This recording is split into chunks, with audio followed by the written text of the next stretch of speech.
Hello, everybody, and welcome tonight. Let me turn the light on so we have better lighting here to our program, our weekly program on Kardec Radio. Why are we here? We are here to discuss Spiritism, codified by Allan Kardec in 1850s, a book I recommend everyone read. You can get it on PDF or on the EDI CEI bookstore. You can go to my blog, nwspiritism.com, click on Allan Kardec's picture, and it'll take you to the bookstore. You can also get it on Amazon.com or PDF. Just search Allan Kardec PDF. Tonight, we're talking about reincarnation. Now, in my previous 4 or 5 blogs, I talked about a summary of Spiritism called Spiritism 101. Now, and then last week, we also had a wonderful opportunity to talk to Sergio Seckler, who I recommend everybody go to his site, spiritismstudy.org. It's right down here, spiritismstudy.org, where you can sign up and you can get one-on-one, you can have conversations, you can study Spiritism. I volunteer for that. You can ask for me if you wish, or anyone else you'd want to study Spiritism with. I would just be happy to talk about Spiritism, answer any of your questions, make it as long, as short as you wish at a time. Hopefully we can both agree on. I think it'd be very exciting. So again, that is spiritismstudy.org. You should listen to the conversation. I posted it last week with Sergio Seckler. So reincarnation. So now we're going to get deeper into different aspects of Spiritism. And reincarnation is exciting because you can learn about your previous lives. And guess what? In one of my first Spiritist meetings, I was at mediums meeting. I was not on the table. I'm not a medium. But I heard about my past life. And guess what I heard? So I heard, and my wife and I were both there, and I heard the words, "You have failed time and time again." Oh, first, Matthew, yes. That'd be great. So Matthew, go to spiritismstudy.org, spiritismstudy.org, and sign up for one and ask for me. And then we can set up a time weekly or just once, whenever you would like. So let's talk about past lives. So my wife and I were at a mediums meeting, and this is the first time that we had gotten a message. And it started off nice. And then it says, you, meaning my wife and I, it says, "You have failed time and time again." Now, the meeting was in Portuguese, so I wasn't quite sure. So I looked over to my wife and I said, and I looked at her like, did they just say what I thought they said? And she gave me that look like, no, no mistake. Yes, they did. They just said, "We have failed many times."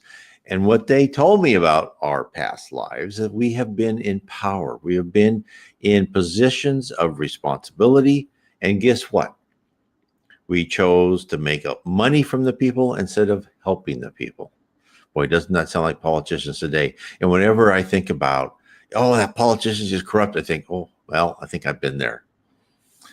It's sad. It's like, I was at school 100 years ago where the teachers would go down the aisle with a ruler and slap you on the hand to get your attention. Well, my attention was there. Reminds me of the movie, great movie, you should see it, Defending Your Life with Albert Brooks. Meryl Streep is in it, and it's about him dying. And he and Meryl Streep went to the pavilion of past lives.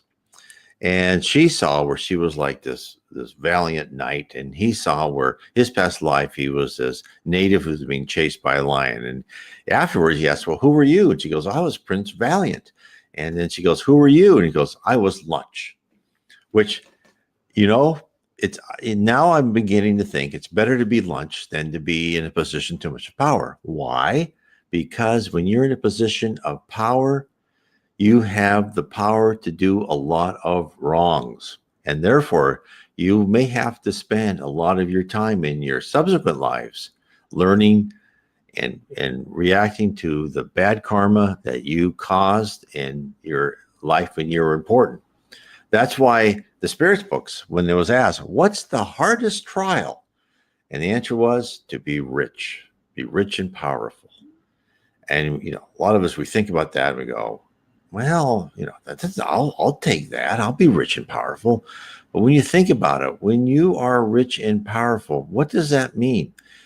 It means you have the opportunity to act pretty terrible, and yet people will still want to do what they can for you because they want whatever you can give them.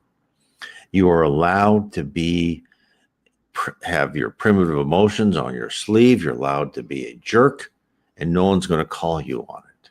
So be careful what you wish for, because it may not be what you really want. So I thought that might be interesting for people. So let's get further into reincarnation. But first, please go to my site, nwspiritism.com. On my site, I have my YouTube channel and my BitTube channel. Please go on to those. Tell your friends, have them subscribe, and then on YouTube, hit the bell so they're notified when a new vlog, a new YouTube video is out. I try and now do it like 3 or 4 times a week since I'm here and I have the time to do that. So please, I would love to have more and more people come and ask me questions, and also sign up for spiritismstudy.org. Well, I will work with you one-on-one, answer any questions you'd like on Spiritism. I think it's very exciting. It's a Facebook site too, which you can go to. Just look at spiritismstudy.org. It's also a Facebook page you can sign up on. So now let's talk about reincarnation. So as I was telling you, I was told I had previous lives. That's all they told me. They didn't say I have learned nothing else other that I was a complete failure in my previous couple lives. They said failed time and time again. I don't know how many times that was, but that's what I learned about my previous life. So that's why I try not to judge anyone too harshly. Sometimes I do it, then I have to catch myself and think, oh, what was I doing? Oh my heavens. So reincarnation, such an interesting subject. And the important thing to know about reincarnation is that we are who we are even after we die. So our personality is intact, right? Our natural inclinations. Now, when you are born, and I'll get more into this later, but I'm just giving you kind of a foretaste of this.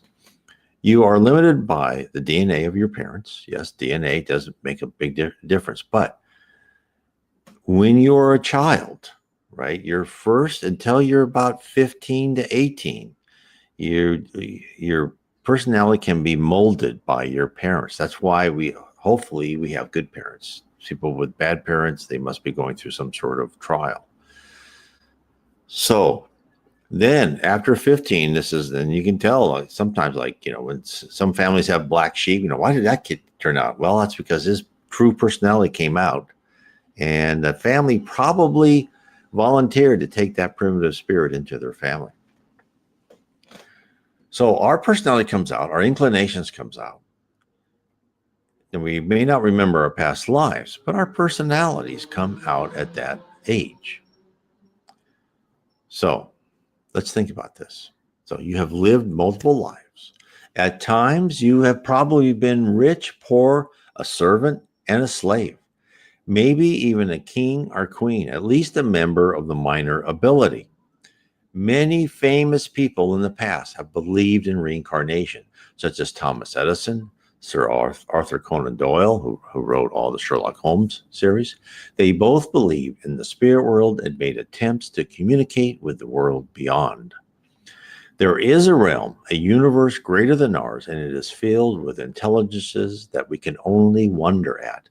There are spirits around the earth who are actively helping and guiding us in our planning and during our actual incarnations. This is very important. We are always being helped. You are interested in this subject and in this topic because you're listening to this video because in your heart that we are not merely chemical elements that dissolve with death. There must be something more. You know this because of your intuition, experiences, and beliefs. There are too many unexplained phenomena for there to be nothing after death. How do some people have past life memories? Why do children remember past lives and then lose the ability after a certain age? How can some people know the future? And more importantly, why do you have premonitions that come true? How could you know what could happen with such certainty? Now remember, reincarnation is a tenet in many religions, such as Hinduism and Buddhism, and is frequently mentioned as parts of varied sects of Christianity and Judaism. It is the concept whereby we have a spirit in which we retain our central personalities and memories while in the spirit world, but lose our memories while in physical form. So, I'm going to talk about reincarnation in this video and in subsequent videos until we exhaust the subject. And this is what I'm going to follow.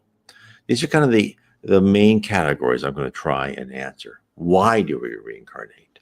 How does the process work? How many reincarnations must we have? I'll give you the quick answer. Until as many as we need. What memories do we retain from our previous lives? Do we have control over our reincarnation? Why must we suffer?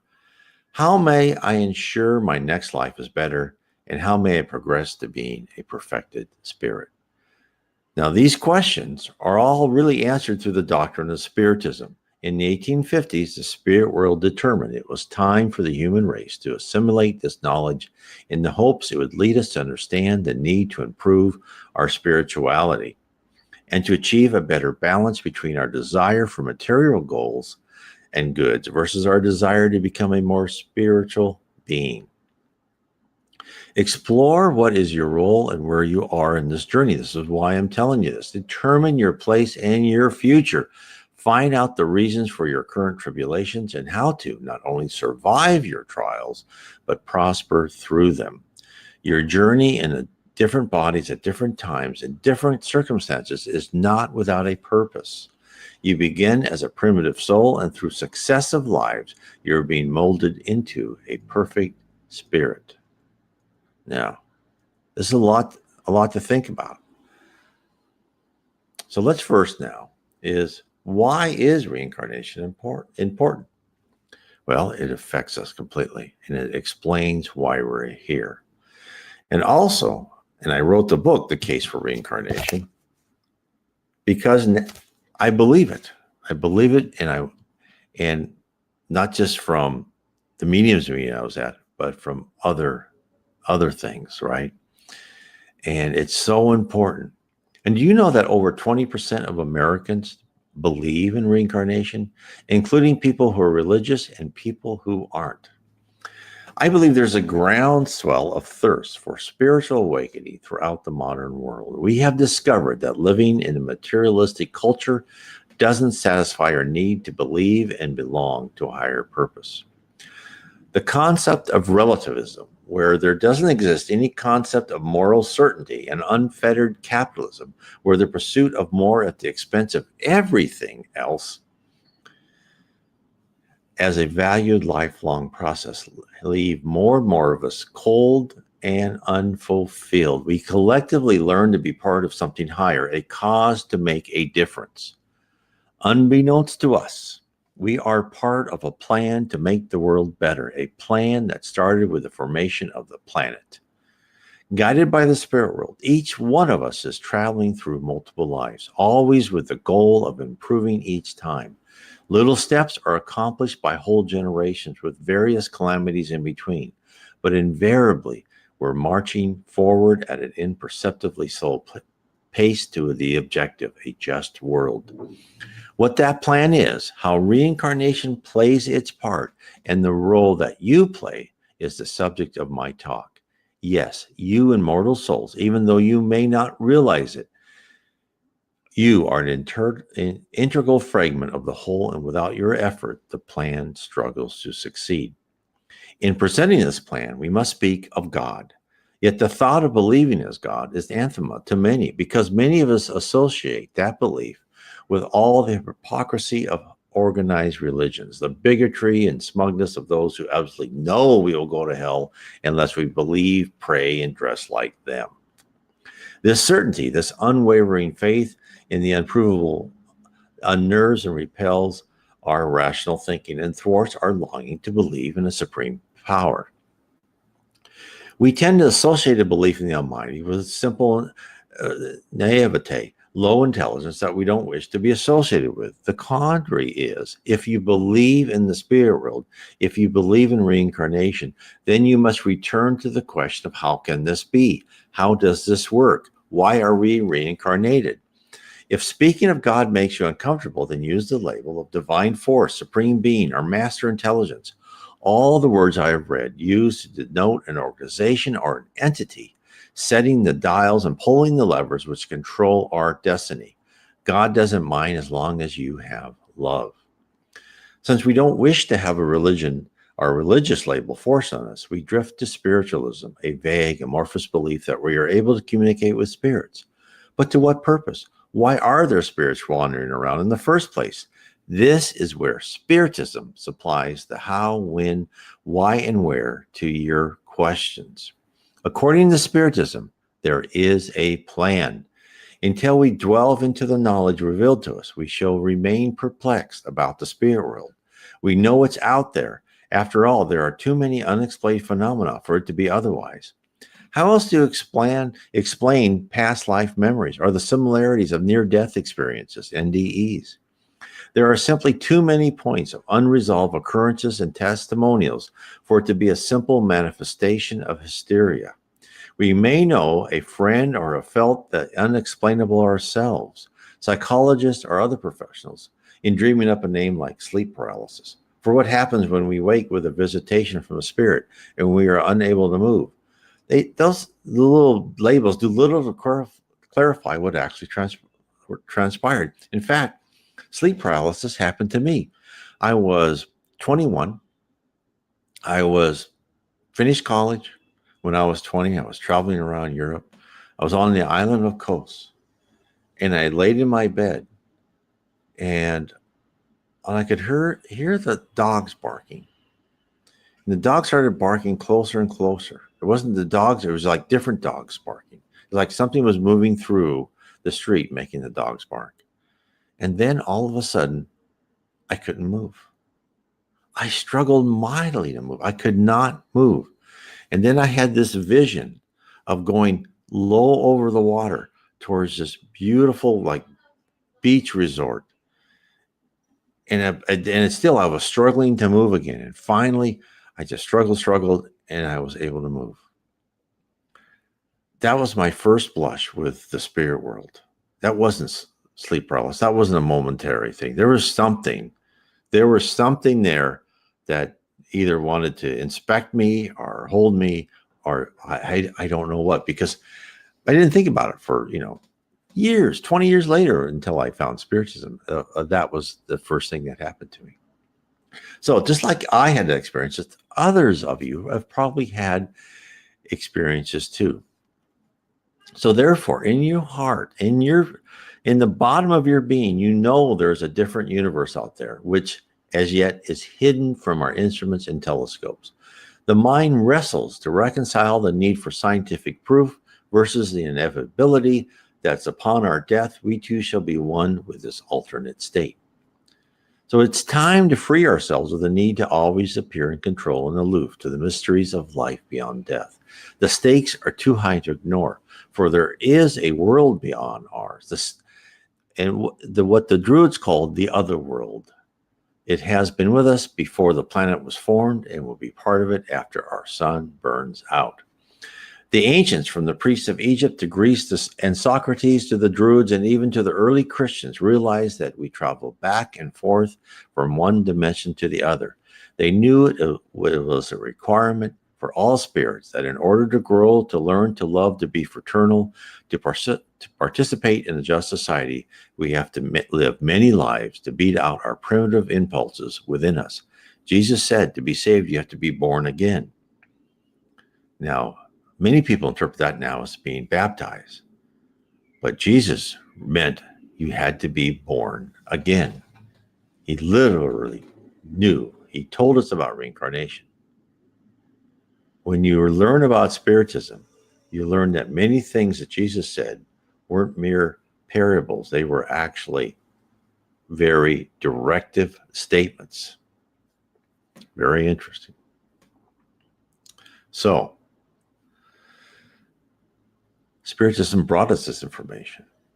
right? As I said, they knew even before Spiritism, before even Jesus came. It was during the ancient priests of Egypt, as I said before, that we had to go back and forth. Before the advent of Christ, the religious classes of early society hid their knowledge so they could retain power over the masses.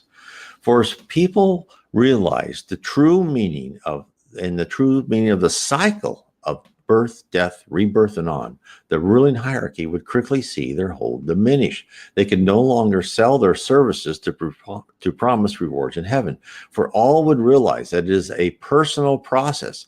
How we think and act, not an external power anointed only by the priestly nobility, determines our path.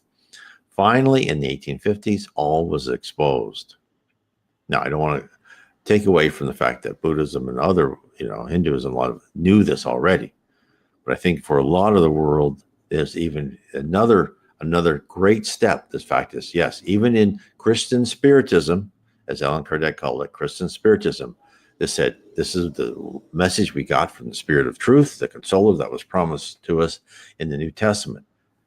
Reincarnation is real, right? And Allan Kardec's Codification of the Spirits book was no accident. It was one step in the plan to afford humanity a chance to gain maturity.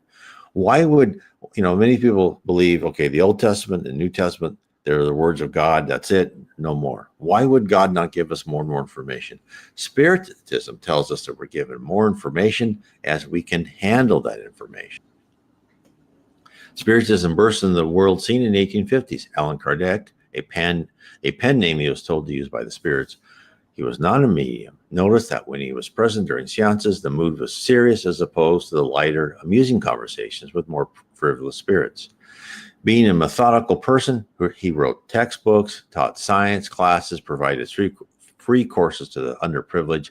He arranged a series of questions to be put to the spirit world with many mediums, and he wouldn't accept the answers unless they were backed up by multiple mediums with the same or very similar answer. So the Spirits book was a result of his investigation.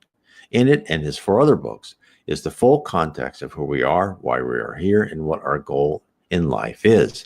And I'd like to remind everybody, books by Chico Xavier, Jan Pereira, Divaldo Franco, other Spiritist mediums, keep giving us, and Reverend G. Bowen, as I talk about in my book, Heaven and Below, give us more and more information as we are ready to absorb it and to learn it. It's all there. We just have to open our eyes and our heart and be disciplined enough and curious enough to read about it.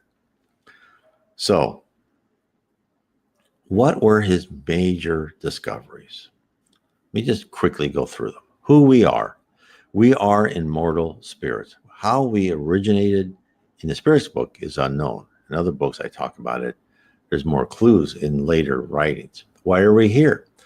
In our early stages, we were placed on primitive worlds. The Earth was once a primitive planet to begin to learn the basic lessons of how to survive in a primitive society.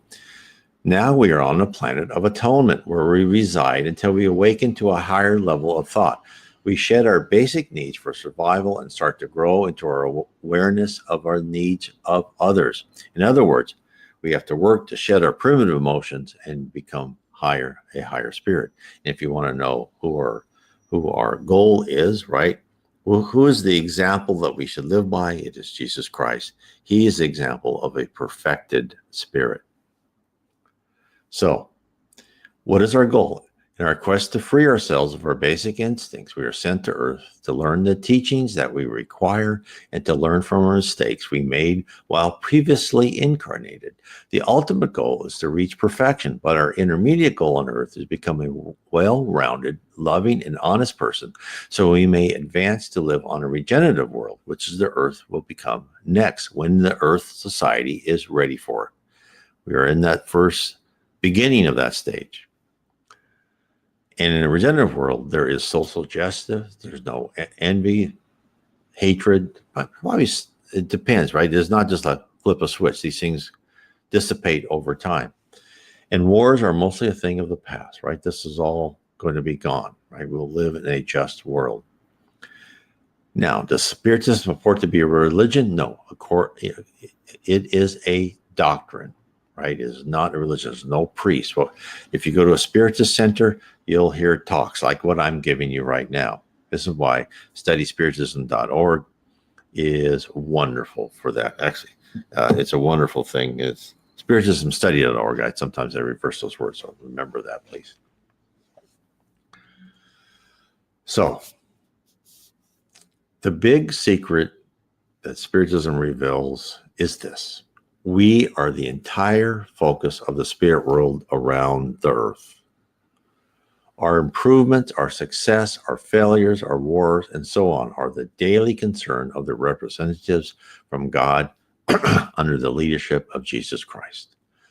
Does this focus attention from powerful beings mean that all of us are valuable? In a way, yes. But in reality, they are guiding us with the same concern with which the administrators and teachers of an elementary school love and guide their precious students. Make no mistake, they love us, for they've all been in our position before.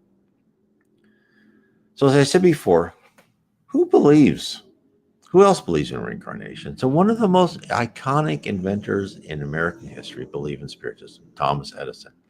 He actively sought ways to communicate with the spirit world. There was an article in the October 1933 edition of Modern Mechanics. And the article purports to have been written about a secret meeting in 1920 in Edison's lab where he tried to communicate with the dead, complete with illustration, describing how Edison set up a beam projector and photoelectric receiver with delicate instruments that would register anything, including smoke, that would cross the beam's path. The group of scientists sat there for hours and nothing happened. So Thomas Edison worked on various devices to speak to the spirit world until his death in 1931. And while he's on his deathbed, the following was reported to have occurred. Before dying, Edison briefly came out of his coma and said to his wife, Mina, who was keeping vigil at his bedside, and his doctor, that it is very beautiful over there. That's what he said. It is very beautiful over there. And of course, you hear this from NDEs too, people with near-death experience. And you read this from the books on, Henri Louis, psychographed by Chico Xavier, and the books, and I write about this all in my book, Heaven and Below, from Reverend T. Bowen. In heaven, in the areas of heaven around the earth, there are more colors, everything is brighter. It is beautiful over there. Sir Arthur Conan Doyle, the author of Sherlock Holmes series of stories, was a believer in Spiritism, right? Spiritualism. He never said the word Spiritism, spiritualism. He also wrote a novella, The Land of the Mist, that revolved around spiritualism. And he wrote a book, The History of Spiritualism, in 1926. In it, he devoted a chapter to Allan Kardec's Spiritist doctrine. He attended seances to further his communication with the spirit world. However, certain mediums took advantage of him and used tricks to fake conversations with the dead. He attended at least one seance with the wife of Dr. Carl Wicklund, the chief psychiatrist at the State Psychopathic Institute of Chicago, who was a believer in the spirit world, even though he did not believe in reincarnation. Another major 20th century figure who believed in spiritualism, not particularly Spiritism, was Carl Jung. He recognized the need to identify one's life as part of God's plan. He would recommend that some patients pursue spiritualism to assist their journey for a cure. In fact, Jung recommended spirituality as a cure for alcoholism, and he is considered to have had an indirect role in establishing Alcoholics Anonymous. Jung once treated an American patient, Roland Hazard III, suffering from chronic alcoholism. After working with the patient for some time and achieving no significant progress, Jung told the man that his alcoholic condition was near to hopeless, save only the possibility of a spiritual experience. Jung noted that occasionally such experiences have been known to reform alcoholics where all else had failed. There are many instances of well-known and highly intelligent people who believe in the unseen world that lie amongst us, a world that Francisco C. Xavier, who was also recognized as Brazil's greatest medium, said this world begins at the tip of our nose. Now, why I believe, right? I wrote the book and I'm giving these lectures because I believe it. I want to work to focus on the workings of reincarnation, not on myself, right? I'm not talking about myself. Suffice to say, I'm not one, I never had a near-death experiences or even a personal spiritual encounter that was meaningful of me having a vision or something, except that one type of sleep paralysis. But that was just very strange. It was not a spiritual encounter that I could say. Nor was I even of a religious inclination to begin with. I grew up in the Episcopal Church, although my parents stopped going on early on, and of course I did too. Needless to say, I much preferred my Sundays to myself, playing with my friends, right, whatever. But my parents were friends with the reverend of our church, and we used to be together at the beach house for a week or so at a time. And I do remember him as the nicest man I had ever met. I had never met a kinder, gentler person in my life. Plus, and this is a test for many, all of his children were absolutely wonderful people. I came to Spiritism because of a journey of discovery. I was driven to ascertain how the future could be foretold. If the future is known, because I had heard about my future and everything that I was told so far by my wife, who had a near-death experience showing her the future, right? Has come true. If my future is known, then we don't live in a non-deterministic universe, but one where the term fate has meaning, destiny has meaning. Our random collection of life experiences are not really random, but must have been planned or possibly even guided. As I said before, my wife told of certain events to happen in the future. More than 15 years before we met, she had these visions. Extremely specific events did occur, which could, in the scheme of things, be mathematically possible, but certainly not probable. One instance foretold the consequence of the Great Recession of 2007, 2008. It started at the end of 2007. 2008 got really bad. Very personal events unfolded. I did not believe at the time. She told me I did not believe them, even though my wife said in advance the exact sequence which would occur. Unfortunately, I wasn't smart enough to write down the prophecies and put them in escrow for proof. I have no physical evidence whatsoever, only my desire to understand how someone with no knowledge of the American banking system could be so accurate. Once the covers are partially pulled back to reveal a mystery, all other preconceptions must be reanalyzed. This is where I stood, profoundly affected. My haughtiness of thinking that I was the master of my own destiny was shattered. Something out there had power over me, right? I wasn't master of my own fate, not an impersonal God, who I once thought may be some remote divinity that had most probably forgotten about us here on Earth. After all, weren't we just created from some random flotsam and jetsam that combined into amino acids and then proteins and took off from there? To be clear, the Spiritist doctrine does say we are the product of evolution from primordial elements, but guided evolution, right? The Earth has been around for billions and billions of years, but evolution has been guided by the spirit world. However, it clarifies that the Earth was guided in its evolutionary path. Humans were always in the plan. The search for how I could have been manipulated, or so I thought, into taking the steps to lead me where events foretold came true, brought me finally to Spiritism after researching countless other ideas, such as the theory of the universe as a hologram. We are actually like a DVD where you can fast forward and reverse, but the actors can only play the part that was selected. All left me cold. Only when I started reading the Spirits book in PDF format on the web did I have any moment of clarity. For that, not only is the question of predetermination answered, but the entire reason for the world being as it is explored and explained. In the doctrine of Spiritism, one of the central tenets is reincarnation. The presence of reincarnation explains why we are reborn and for what purpose. By fully realizing that purpose, you will comprehend why your life is played out in the fashion that it has. This is really for your benefit. You shall understand that bad times were necessary. You will perceive that whatever situation you find yourself in, there's always a solution, because no trial is created without the possibility of victory. Old age won't mean that our wishes and ambitions must be buried as unattainable. Lastly, the looming specter of death won't be seen as a tragedy, but as a new beginning and one more step towards perfection. So, why should you believe in reincarnations? Now, many religions teach their adherents about the existence of reincarnation, but why does Spiritism in particular believe in it? Spiritism considers that the early Christians also professed knowledge about our souls reincarnating, but this belief dissipated over the centuries after Christ. Spiritism renews the teachings of Christ and supplements them with the revelations promised to us, revelations that first appear in the New Testament. This is in John chapter 14, verses 15 to 17. If you love me, keep my commands, and I will ask the Father, and he will give you another consoler to help you and be with you forever, the Spirit of truth. The world cannot accept him because it can neither sees nor hear nor knows him, but you know him, for he lives with you and will be in you.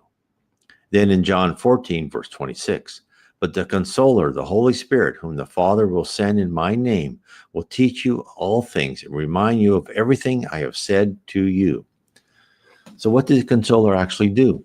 What did the Spirit of Truth contribute? Spiritism states that Allan Kardec was the codifier who presented via mediums throughout Europe the Spirit of Truth, the Consoler, and that in the 5 books that Allan Kardec assembled, he revealed the extent of the spirit world, what God is, who Jesus is, why we are here on earth, how we should live, and the doctrine to follow. That is all. Within those books are the reasons why we reincarnate.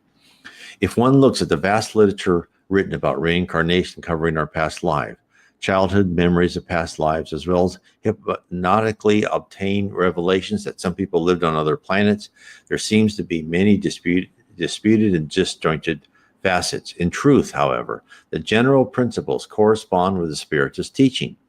To understand this sweeping field of literature out in the world today, one should review the concept of reincarnation presented by Spiritism. And then all becomes clear. Spiritism provides the context, the rules, the process, and the end game for our multiple lives. So, what is reincarnation according to Spiritism?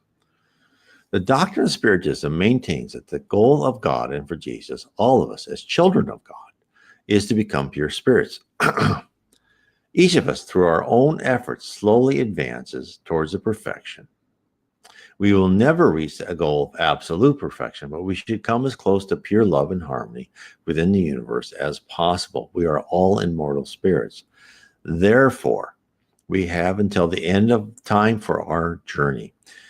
An example of a pure spirit is Jesus. He is the one who truly loves us with all of his fiber, who understands the trials we must endure, our failings, our weakness, our petty jealousies, yet even still radiantly smiles down upon us, knowing that someday we shall become wholly integrated within the loving universe and take our places as a force for good. That's why we're here. We are trying to train ourselves to be a force for good. The central question is, how do we become pure? The answer lies within the Spirit's book. Question 166. How can the soul that has not attained perfection during the corporeal life complete the work of purification? The answer is by undergoing the trial of a new existence. As Jesus said, you must be born again. The next question is, how does the soul accomplish this new existence? Is it through transformation as a spirit?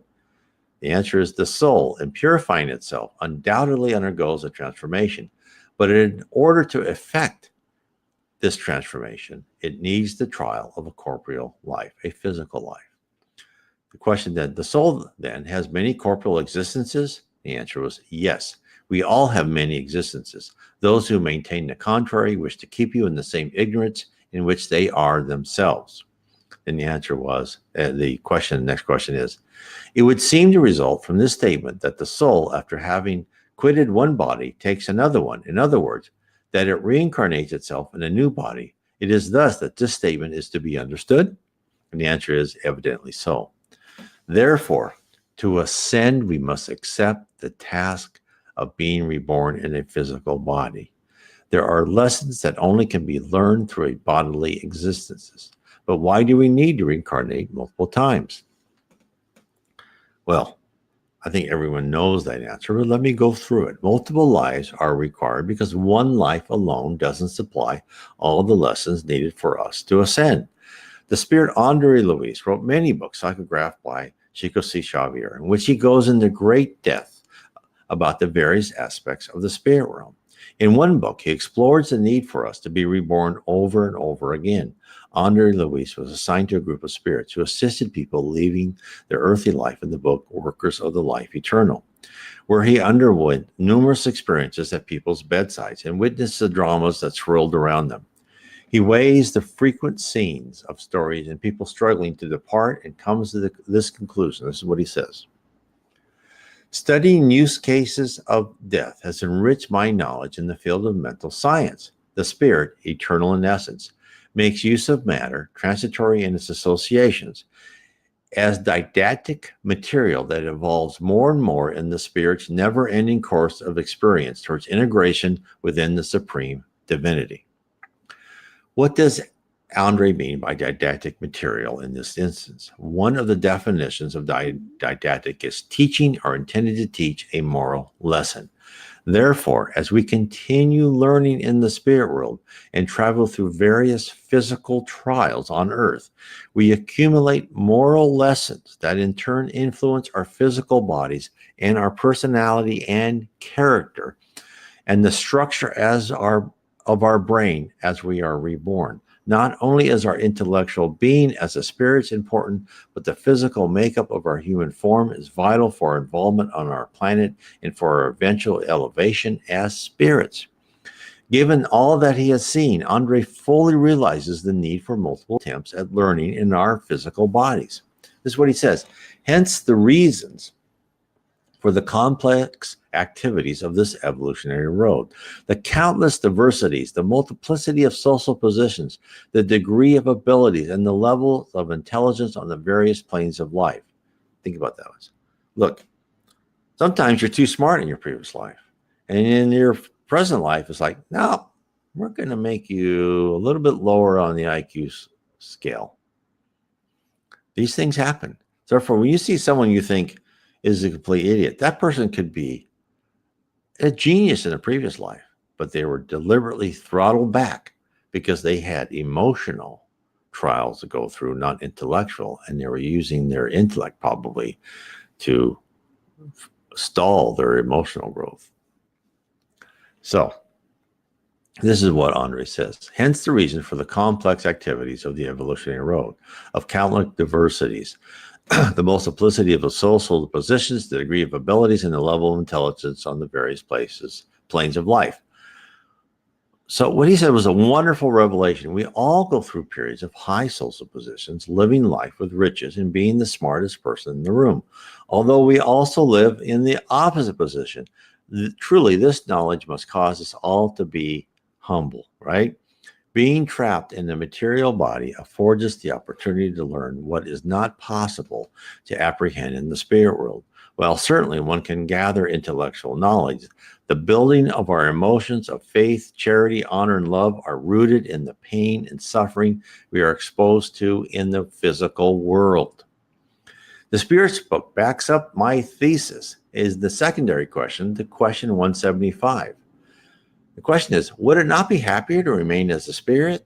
And the answer was no, for we should remain stationary and we want to advance towards God. So for those who believe we only need one physical life to be pure, it is as if we wanted to be president of a large company without ever working any other job. Of course, we must start in the mailroom and work our way up in various positions to fully comprehend how things get done and how to survive within the culture of the organization. No matter how pious we could have started out as a new spirit, we would still need the required know-how to gain our elevation.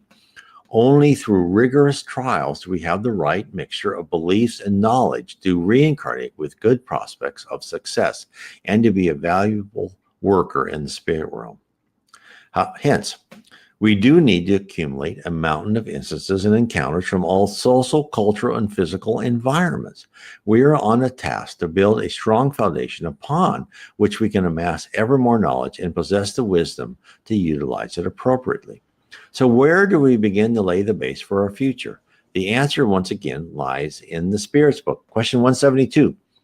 Do we accomplish our different corporeal existences upon the earth? And the answer is not all of them, for those existences take place in many different worlds. The world in which you are now is neither the first nor the last of these, but is one of those that are the most material and the furthest removed from perfection.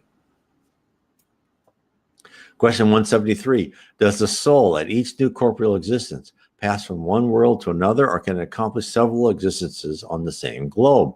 And the answer is it may live many times on the same globe if it not be sufficiently advanced to pass into a higher one. That's probably me right here. Then the next question, we may then reappear several times on Earth. The answer is certainly. The question is, can we come back to it after living in other worlds? The answer is assuredly you can. You may have already lived elsewhere as upon the earth. So these answers imply that we live on whatever worlds may be necessary in order to gather the required curriculum for our learning and our graduation and our personal improvement. We are all interstellar travelers, but alas, our memories of our journeys are hidden from most of us. We regain those thoughts and remembrances when we return to the spirit world, when we're ready and able to handle them. So where does all this lead to? Are we locked into pain for our wrongs and learning lessons the hard way forever? No, not at all.